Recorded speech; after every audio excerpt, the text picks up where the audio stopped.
Hi, my name is Tom. Today I'm going to try to demonstrate for you the proper fashion for setting up the Philmont tent.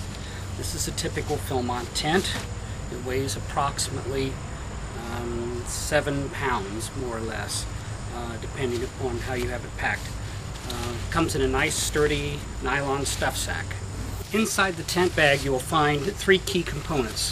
The first is the bottom layer of the tent, which is the main part, and a rain fly, and then a bag, or maybe no bag, depending upon how it was packed, with the poles. The one thing that's not included in the tent package are pegs, and this is what I consider to be a proper peg for Philmont. It's approximately 3/16 of an inch aluminum, and it's very durable for the hard soils in Philmont. If you buy the cheap, real thin steel skewer type pegs, they're going to bend very, very easily in the very hard soils of Philmont. So please consider trying to get this type of peg. The types of poles that you have inside the tent bag are twofold. They all come, every one of them, regardless of the type, is articulated with an elastic cable inside to pull them together.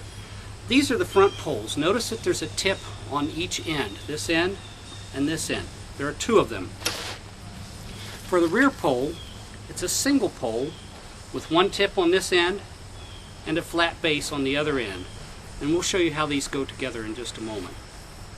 But before we start erecting the tent, another item you should have brought from home is some sort of a tarp to go underneath the tent, a rain or moisture barrier. I like to use just a standard dollar store tablecloth and cut it to size. These are very inexpensive. They cost $1. And when you're done with your Philmont expedition, just simply toss it in the trash barrel when you return to camp. And they're lightweight. They weigh almost nothing. So start by erecting your moisture barrier first, and then put your tent on top of it.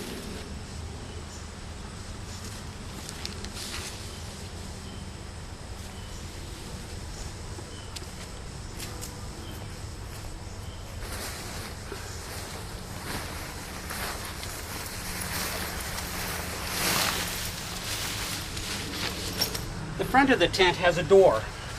You can identify it by the zipper that runs the full length of the front, and it has a rope off the front. Simply spread the tent out over the tarp.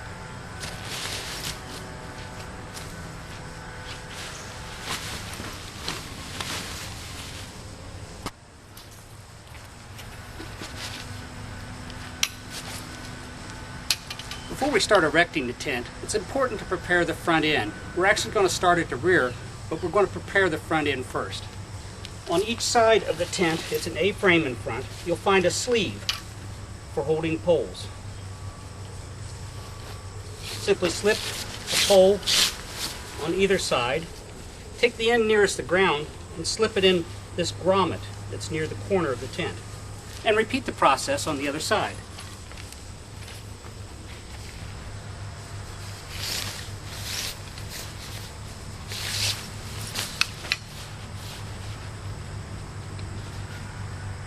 When you've finished that, bring the tent upward.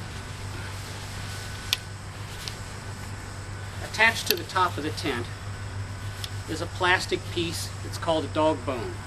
Simply slip the tip of the poles into each side of the dog bone and lay it back down. Now we're ready to begin erecting the tent. Start at the back. First thing we want to do is there's a loop at the back corner of each side of the tent. Take a peg, slip it through the loop, and place it in the earth. Do that on the other side as well.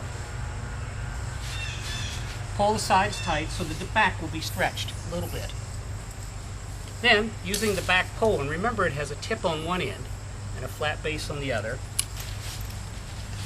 locate the strap with a grommet, insert the tip of the pole into the grommet, pull the tent upward, like so.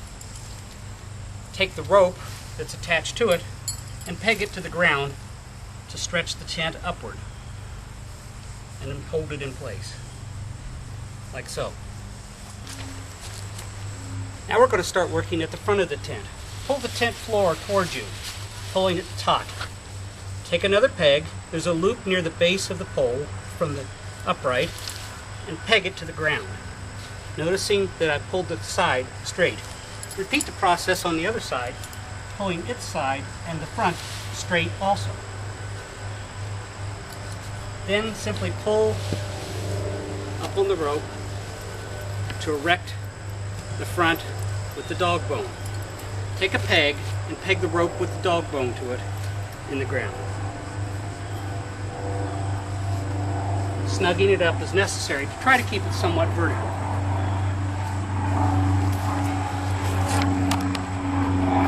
Notice the tent has a little bit of a sway in the center of it.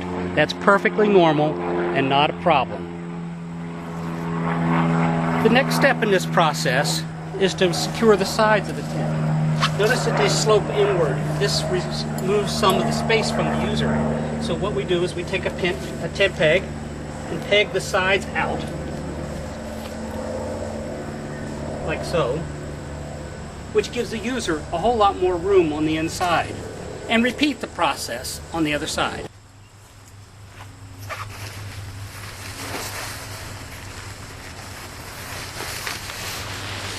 Next, let's take a look at the fly that's provided by Philmont. There are two distinctive ends. The first end is for the front, has a rounded corner on it. It's near the rope, so that makes it easy to find, but you'll notice that it's a reinforced pocket, so to speak. And on the rear is a grommet. If you recall, the rear pole has a tip that sticks up through a grommet as well. This grommet will go over top that tip, and the pocket will go over the dog bone end in the front. So let's do this quickly.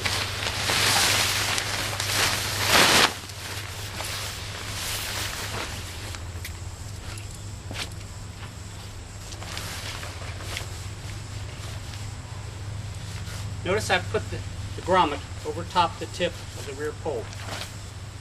At this point in time, take a look at the arrangement in front. Remember the line with the peg in front? Simply take the rope for the fly, place it over the same stake, and pull it snug. In really bad weather, you don't want to do this. You want to independently tag these flies with their own peg so that it creates a better resistance to wind and damage to your tent and keep the tent from coming down around you. We're going to repeat the same process on the rear.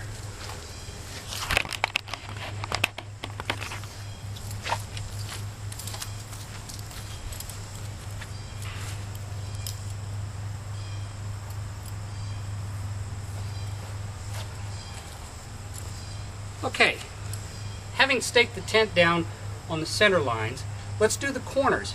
Each corner of the fly has its own independent rope, so you'll need 4 pegs for the corners.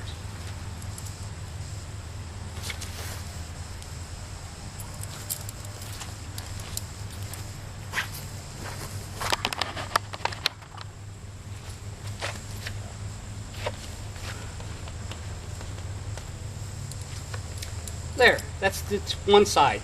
Just simply repeat the process on the other side. Also, after you've completed all 4 corners, notice the pegs that are on the side of the tent. They have 1 line apiece.